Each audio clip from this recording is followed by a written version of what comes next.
पूरा फोकस मेहनत के ऊपर करना है और मैक्सिमाइज लोगों को प्लान शो करना है।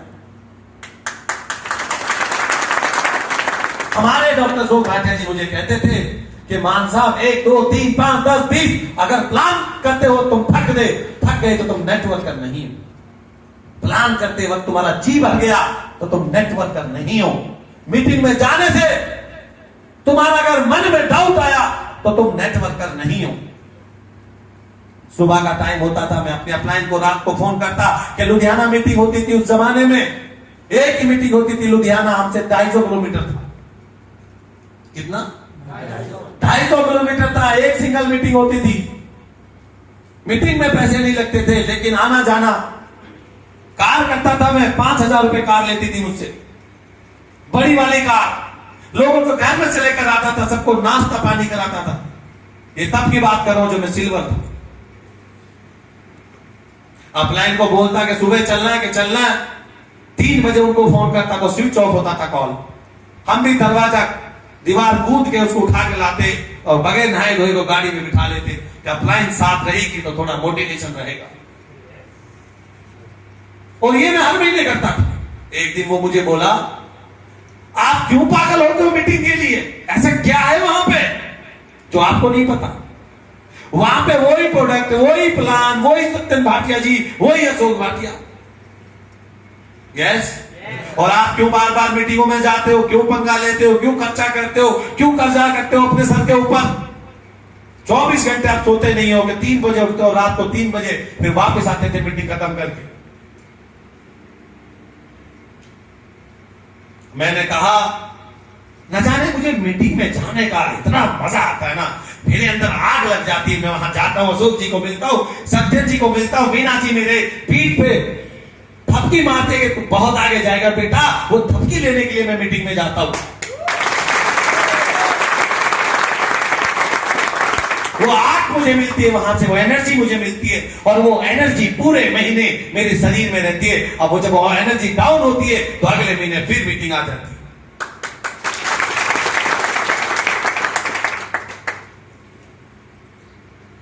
दोस्तों, हमें आज मीटिंग की जरूरत नहीं है।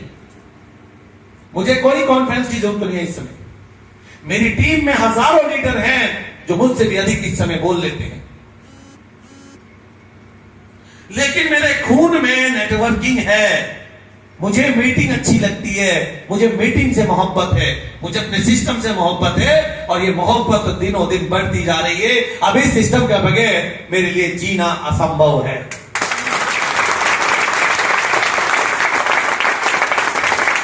और आप लोगों को हम बोलते हैं कि आप आ जाइए, कहीं पे मीटिंग रखते हैं तो सबसे पहले आपका गाना होता है, दूर बहुत नजदीक ले आओ सर को, हम जाने में दिक्कत हो रही है।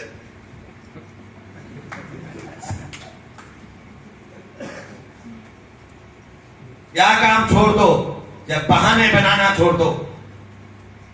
यस हेलो, हमने बुलाया और तुम दौड़े चले आओगे ना तो जिंदगी में कामयाबी आपके घर के दरवाजे के बाहर।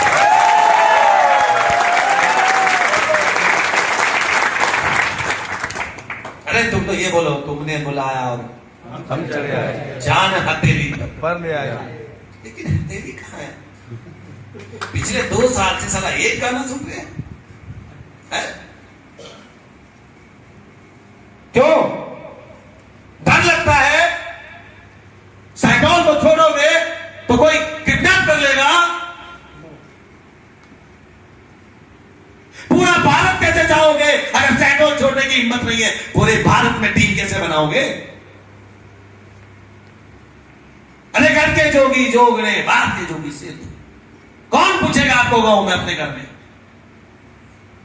मुझे उम्मीद है कि जो फुल टाइमर लोग हैं निकल जाओ अपना बैग लेकर जबलपुर, बिलासपुर, रायपुर, आसपास के 500 किलोमीटर की सिटी में सारा डंका बजना चाहिए आपका। बैठ जाइए लोगों से जाकर, बताइए तुलसी के बारे में, आईएमसी के बारे में, अपने विजन के बारे में। घंटा फर्क नहीं पड़ना चाहिए आपको कोई जुड़े या ना जुड़े।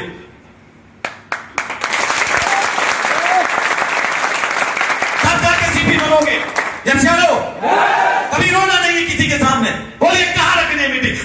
फरवरी को बाहर रख दीजिए, कोई प्रॉब्लम नहीं है, चलेंगे।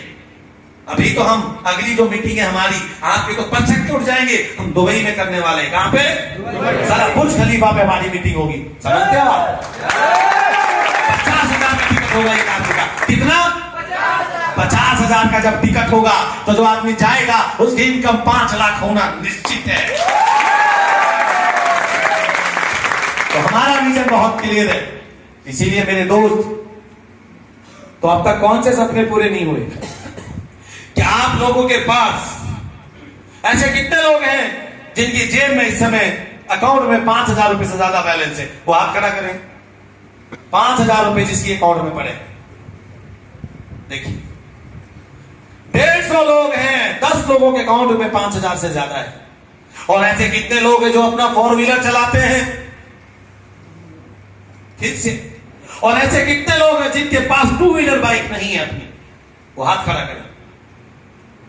जिनके पास एक्टिवा नहीं है। देखिए दोस्तों, कितने सारे लोग हैं जिनके पास 5,000 रुपए की इनकम इस समय उनकी जेब में अकाउंट में नहीं है।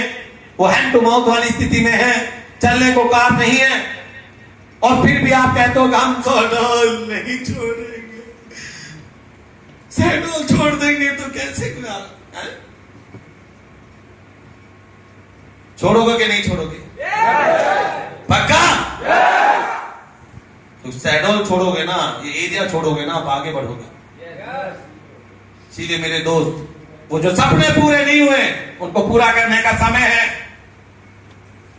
वो कौन है जो आपको रोक रहा है?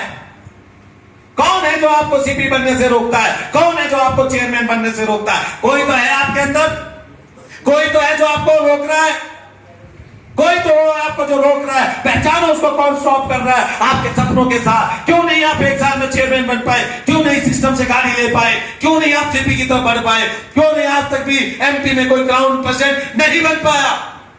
सीखना पड़ेगा, समझना पड़ेगा। कौन है, कौन है जो क्राउन प्रेसिडेंट बनने से रोक रहा है आपको 5 सालों में? कोई है? कोई है?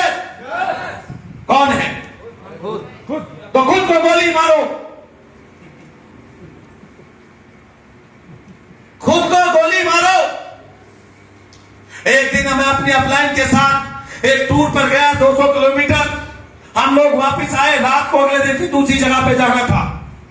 रानिया शहर से 20 किलोमीटर दूर सिरसा पड़ता है, वहां पे रात को उन्होंने रूम ले रखा था। मैं भी रात अधिक होने की वजह से वहां पे सो गया। मैं देखना चाहता था कि ये व्यक्ति 1.5 लाख और 4 व्हीलर कैसे मेंटेन कर रहा है उसी से, और मैं क्यों नहीं? मुझे दिन का तो पता था, लेकिन मैं रात की दिनचर्या और सुबह मॉर्निंग की उसकी दिनचर्या को देखना चाहता था। रात को हम गए, काम पहले दिन कुछ भी नहीं हुआ, एक भी हम ज्वाइनिंग लगा नहीं पाए। वो आदमी आकर बोलता है, वेटर को बुलाता है कि 1 दाल बगैर तड़के वाली, 4 रोटी बगैर घी वाली। हम बोले सर, अगर दाल में तड़का लग जाएगा तो कुछ ज्यादा प्रलय आ जाएगी, और 4 तो मैं ही खाऊंगा सर, 4 और मंगा लीजिए। कि नहीं, आज का बस इतना ही है, एक खाना तो खाइए, नहीं तो बगैर खाया के सो जाइए। हम अपलाइन रिस्पेक्ट बहुत करते थे। आया, 2 रोटी उसने खाई, 2 मैंने खाई। मन ही मन में मैंने कम से कम 25 गाली उनको दी। उस जमाने में भगवान ऐसे अपलाइन किसी को ना दे, बड़ा निर्दयी। सुबह से गद्दी की तरह काम कर रहा हूं, 4 रोटी। अरे भोजन के लिए तो काम करते हैं, पापी पेट का सब। अगले दिन हम उठकर गए, फिर हम दूसरी एरिया में गए, वहां हमने काम किया। अब हमने उस दिन, ऐसा दिन अच्छा था कि 10 ज्वाइनिंग लगा दी। कितनी? 750 की एक ज्वाइनिंग। 17,000 रुपए से ज्यादा हमारे अकाउंट में थे। आज शाम को फिर आए। आज मुझे घर जाना था, क्योंकि कल सुबह उन्होंने निकल जाना था।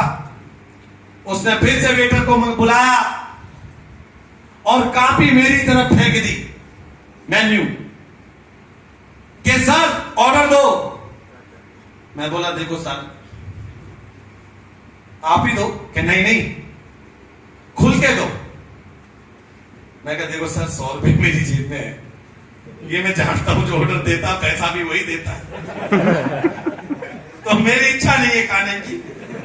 वैसे भी कल बहुत ज्यादा खा लिया था सर, हजम नहीं हुआ है। घरवाली कह रही कहा मेरे हाथ की रोटी खाना। नहीं नहीं नहीं बताओ, मैं नहीं सर आप ही हो। बोला एक दाल मखनी, एक पनीर लबाबदार, एक वेज पुलाव, मिस्सी रोटी, गार्लिक नान, बटर रोटी, सैलड, स्वीट डिश में गुलाब जामुन। हम बोले आदमी पगला गया कैसे? अभी कल तक अब मैंने कहा मैंने तो बोल भी दिया है कि पैसे मेरे पास नहीं है। अब रोटी आ गई, सब कुछ, अब मैं खा नहीं रहा हूं। बोले स्टार्ट। देखो सर, गरीब महात्मा थी, कल का हजम अब तक हुआ नहीं है। पहले मुझे बात बताओ, ये बिल मैं दूंगा कि आप दोगे? यदि मैं दूंगा तो क्यों दूंगा, आप दोगे तो क्यों दोगे? हम दोनों हैं, रात एक दिन ही तो बदला है, पर दिन में आज का नजारा कुछ और है, कल तो कुछ और ही था। अच्छा वो पीने का शौकीन था, वो बोतल निकाल के रखी, बोला आप पी लोगे? मेरे भाई धन्यवाद। बीमारी क्या है, वही आदमी है, चाहिए जितना। तो इसने एक बात बोली जिसने मेरी जिंदगी को बदल दिया। उसने कहा कि कल हम लोग गए, हमने खूब मेहनत की, अपना पैसा और समय दोनों दिया, लेकिन एक व्यक्ति को हम ज्वाइन करने में सक्सेसफुल नहीं हुए, क्योंकि हम गए और काम अच्छा नहीं हुआ। तो मैंने अपने आप को और आपको पनिश किया। जब हम अच्छा काम नहीं कर पाए तो अच्छा खाने के अधिकारी नहीं है, और आज हमने काम अच्छा किया है तो अच्छा खाने के